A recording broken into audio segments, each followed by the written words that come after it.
Liralay's knuckles whitened against the rough-hewn table as she signed the contract that would bind her to 7 years of servitude. The trader, Mordecai Flint, smirked as he watched her elegant script flow across the parchment ladies, hand signing away her liberty for passage to the frontier and a guaranteed roof over her head. "You'll work for the Castellanos family," Flint said, rolling the document with satisfaction. "They own half the territory between here and the Rio Grande. Good Christian folk who'll see you fed and sheltered in exchange for your ... domestic services." Liralay said nothing. What choice did she have? The creditors back in Charleston had seized everything after her father's gambling debts came due. Her only alternatives were the workhouse, or worse. At least this way, she'd have a chance at freedom when her term ended. The journey west took 6 brutal weeks. Liralay traveled in a wagon train with other indentured servants, their faces hollow with the same desperate hope that had driven her to this choice. The landscape grew harsher with each mile, endless prairie grass giving way to then rocky hills that seemed to stretch into infinity. The Castellanos ranch sprawled across a valley like a small kingdom. Adobe buildings clustered around a grand hacienda, and cattle dotted the distant hills like scattered stones. Doña Isabella Castellanos' woman, whose beauty had been weathered by desert sun and bitter disappointment, received Liralay with cold appraisal. "You'll tend to children, help with meals, and keep the house," she said in accented English. "My husband is away on business frequently. You'll answer to me and me alone." Liralay curtsied, swallowing her pride. "Yes, ma'am."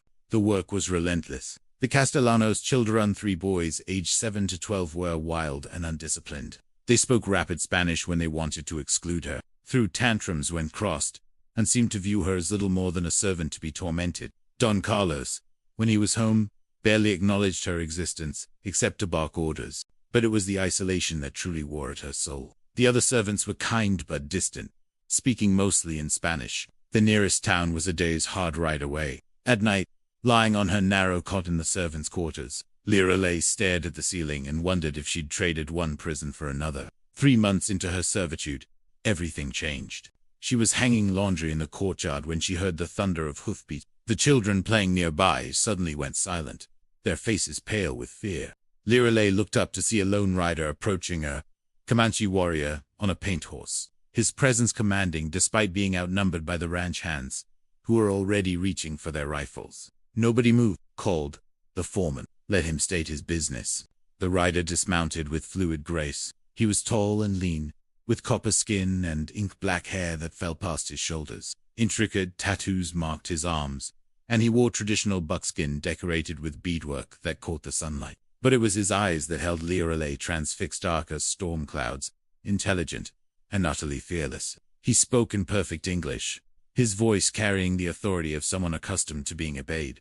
"I am Kayawasi. I come to trade." The standoff in the courtyard stretched taut as a Dona Isabella emerged from the hacienda, her face rigid with barely controlled fear and fury. Behind her, the house servants clustered in the doorway, crossing themselves and whispering prayers. "We don't trade with your kind," Isabella said, her voice sharp as broken glass. "Leave our land." Kayawatsi's expression didn't change, but something flickered in his dark eyes, not anger, but a kind of wary patience.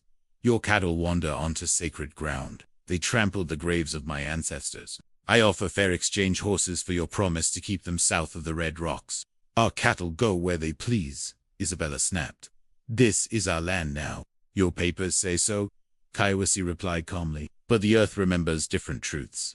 Liralay found herself stepping forward, drawn by something she couldn't name. Perhaps it was the quiet dignity in his bearing, so different from the bluster and cruelty she'd grown accustomed to. Or perhaps it was the way he'd looked at her, not through her, as the Castellanos family did, but at her, as if she were a person worth seeing. "Wait," she said, her voice barely above a whisper. Every eye turned to her. Isabella's face darkened with rage. "You forget yourself, girl.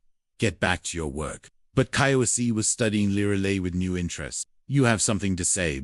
The nickname sent an unexpected shiver through her. "I've seen the cattle by the Red Rocks. They're always restless there, like something troubles them." She faltered under Isabella's murderous glare. "Maybe what?" Kayawasi prompted gently. "Maybe there's wisdom in respecting the dead, whatever their blood." The silence that followed was electric. Then, Isabella's hand cracked across Liralay's cheek, with enough force to stagger her. "How dare you speak of wisdom? You forget your place." Lirelei pressed her hand to her burning cheek, tears of humiliation stinging her eyes. But she kept her chin up, meeting Kiyotsi's gaze steadily. For a long moment, the Comanche warrior said nothing. Then he reached into the leather pouch at his side and withdrew something that made everyone gasp, a thick roll of bills. More money than most of them had ever seen at one time.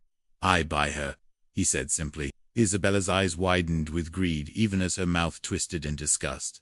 "She's not for sale. She's bound to us for 7 years. I pay her debt," Kaiwasi said, holding up the money. "And more. Besides, enough to buy 10 servants if that's what you want." The silence stretched, broken only by the whisper of wind through the cottonwoods. Lirelei's heart hammered against her ribs. She understood what was happening, but it felt like a dream or a nightmare. To be sold like cattle, passed from one master to another. "She's white," Isabella said finally, her voice thick with implications. "You can't just take her." "I don't take Kaiwasi," replied, his tone mild but his eyes hard as flint. "I offer fair trade. She chooses." All eyes turned to Lirelei again. She stood there, trembling, the taste of blood from her split lip sharp on her tongue. Behind her lay years of servitude, of being treated as less than human, of watching her spirit slowly crushed under the weight of other people's expectations. Ahead lay the unknown, a leap into darkness that might destroy her or set her free. "I choose," she whispered, then louder, "I choose to go." The money changed hands with surprising efficiency. Isabella's greed won out over her prejudice, though she spat curses in Spanish as she counted the bills. Kaiwasi waited with the infinite patience of a hunter, his eyes never leaving Lirelei's face. "Get your things," he said quietly. Lirelei almost laughed. What things? She owned nothing but the clothes on her back and the small bundle of personal items she'd carried west. It took her less than 5 minutes to gather them from the servants' quarters, while the entire household watched in stunned silence. When she emerged, Kaiwasi was waiting beside his horse. He'd added a second mount, a gentle-looking mare with kind eyes and a patient manner. "She's yours," he said simply. "Her name is Ayana. It means eternal blossom." Lirelei stared at the horse, then at the man who had just bought her freedom with his own coin. "I don't understand." "Why?" "Because you spoke truth when others spoke fear," he replied. "Because you looked at me like a person, not a monster. Because ... double quotes," he paused, studying her face. "Because the spirits whispered that our paths were meant to cross."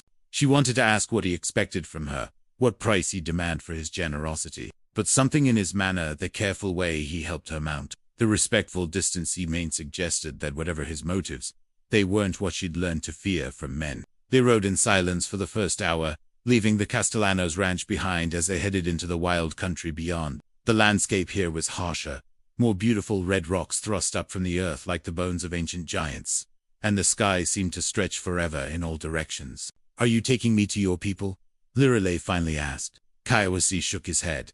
"I live alone, have for 3 years now." He was quiet for so long she thought he wouldn't answer. Then, "My wife and daughter died in the fever sickness. My heart died with them. I left the tribe to grieve in solitude." The simple words carried such weight of sorrow that Lirelei felt her own throat tighten.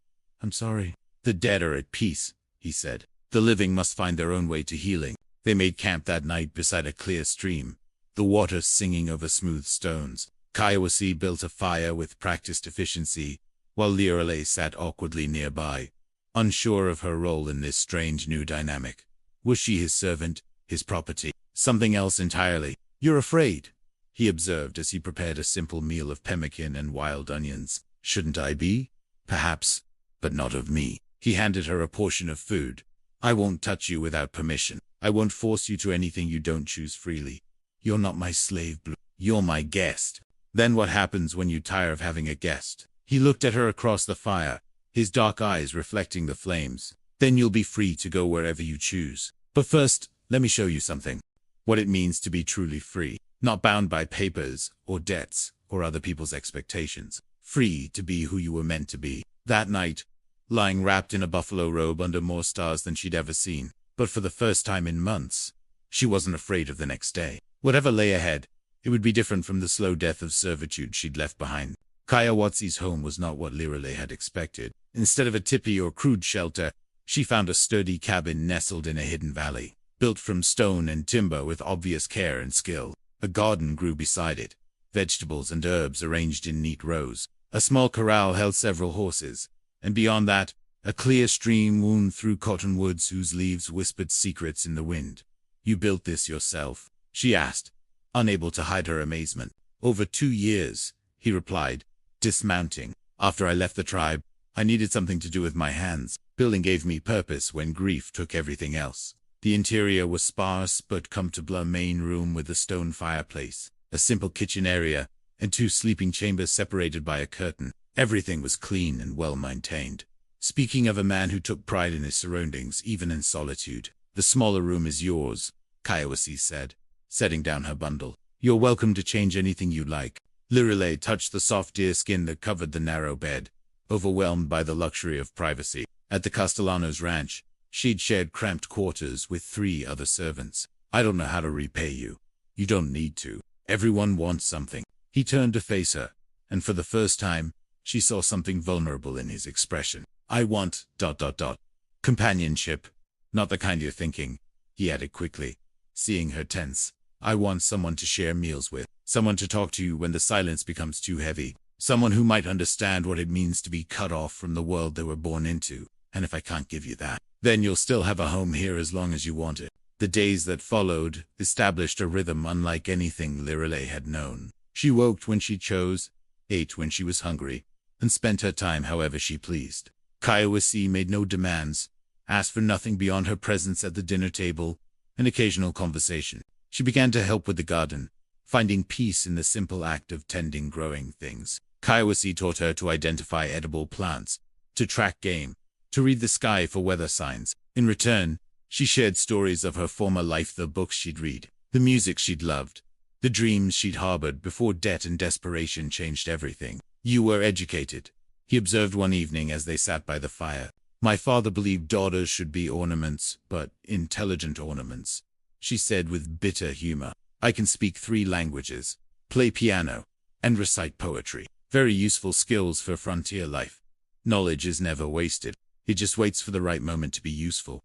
She looked at him curiously. "You speak like someone who's had education too." "Mission school," he said simply. "Before I understood what they were trying to take from me, I learned to read their language, their history, their holy book. I thought it would help me protect my people from their lies."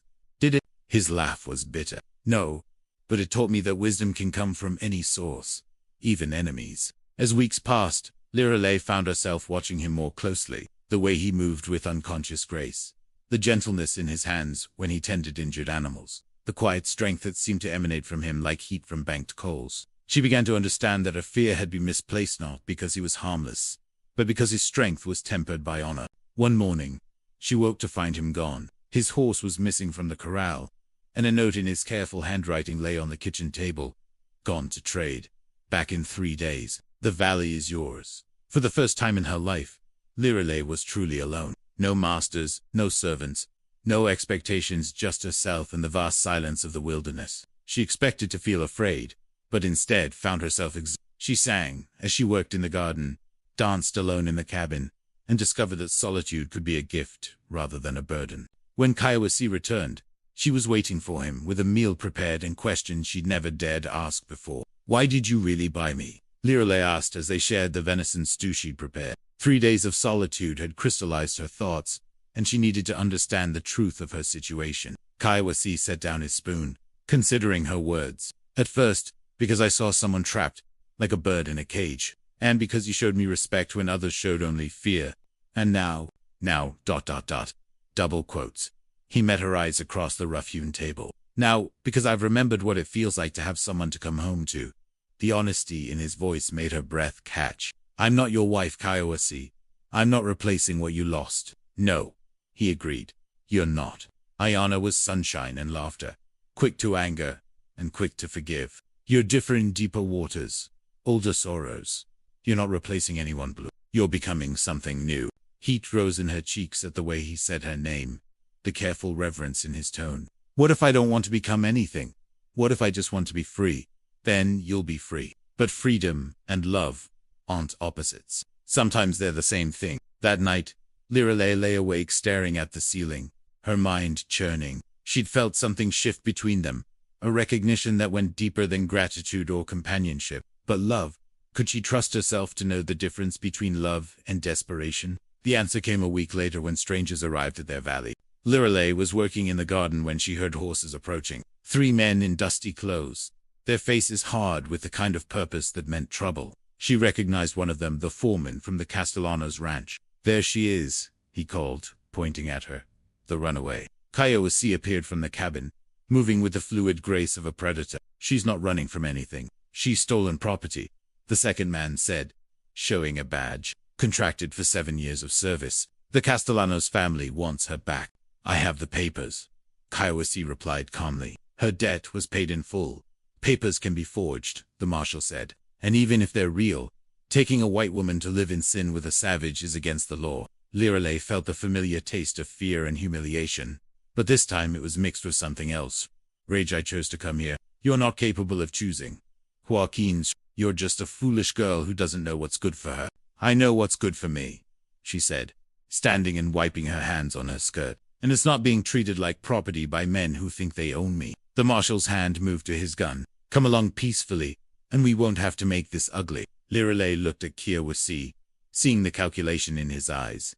He was outnumbered, outgunned, and they all knew it. But she also saw something else, a willingness to fight for her anyway, to die for her if necessary. That's when she knew. "I'm not going anywhere," she said, moving to stand beside him. "This is my home now."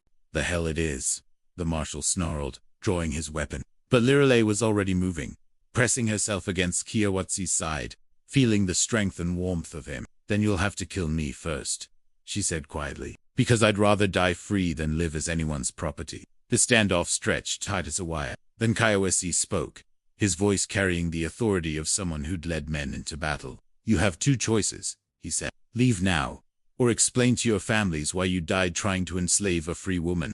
The marshal's eyes darted between them, weighing odds. Finally, he holstered his gun. "This isn't over." "Yes," Lirelei said firmly. "It is." After the men left, Lirelei and Kaiowasi stood in the garden, the silence between them charged with unspoken understanding. She could feel her heart beating against her ribs, not from fear now, but from the recognition of what had just happened. "They'll be back," Kaiowasi said quietly. "Let them come." She turned to face him, seeing her own resolve reflected in his dark eyes. "I meant what I said. This is my home now. You are my home." Something shifted in his expression, surprise, hope, and something deeper. Blue eyes, ... "My name is Lirelei," she said, stepping closer. "I want you to know my real name." "Lirelei," he repeated, the syllables soft on his tongue. "It's beautiful. So is yours. Your real name." He was quiet for a long moment. "Kaiowasi means horse finder in your language, but my mother called me no. It means he works hard." "Nolnish," she whispered, reaching up to touch his face. "I want to know all of you, not just the man who saved me, but the man who lost everything and built something new from the ashes." His hand covered hers, pressing it against his cheek. "And I want to know the woman who chose freedom over safety, who stood with me against men with guns." "I love you," she said simply, "not because you rescued me, but because you showed me who I could be. Because you're honorable and kind and strong. Because when I look at you, I see home." He kissed her then, soft and reverent, like a man who'd forgotten how to hope and was remembering. When they broke apart, both were breathing hard. "I love you too," he said, "completely, forever." They married that autumn in a ceremony that blended both their traditions. Kaiowasi's uncle, a medicine man who traveled from the reservation, performed the Comanche rituals while Lirelei spoke the vows she'd learned as a child. They exchanged rings made from silver Nolnish had traded for, and bound their hands with a cord woven from her hair and his. The marshal never returned, though they heard rumors that the Castellanos family had hired investigators to track down their property. Let them come, Lirelei thought. She was no longer the frightened girl who'd signed her life away for passed wet. Their first child was born during the spring floods, a daughter with her mother's blue eyes and her father's black hair. They named her I, after the horse that had carried Lirelei to freedom, and the wife whose memory had finally been honored, rather than clung to. "She looks like you," Nolnish said, cradling the infant with practiced gentleness. "She looks like herself," Lirelei replied, exhausted but radiant, like someone who'll never doubt her own worth. Years passed. They had 2 more children, built a larger house, and established a horse ranch that became known throughout the territory for its fairness and quality. Traders came from hundreds of miles away, drawn by Nolnish's reputation, and Lyra Lay's head for business. The world changed around them, the reservation system, the railroad, the slow encroachment of civilization. But in their hidden valley, they'd built something that endured, a love that had grown from mutual respect into something unbreakable. On quiet evenings, when the children were asleep and the fire burned low, Lyra Lay would sometimes think about the girl who'd signed her freedom away in desperation. That girl had thought she was trading one form of bondage for another, not knowing she was actually trading her old life for a new one. No regrets? Nolnish would ask, as if reading her thoughts. Only that it took me so long to find you, she'd always reply. And in the valley where red rocks held the bones of ancient peoples, where two cultures had met and mingled, where love had proven stronger than law or custom or fear, their story continued written, not in words but in the lives they've built together, one choice at a time.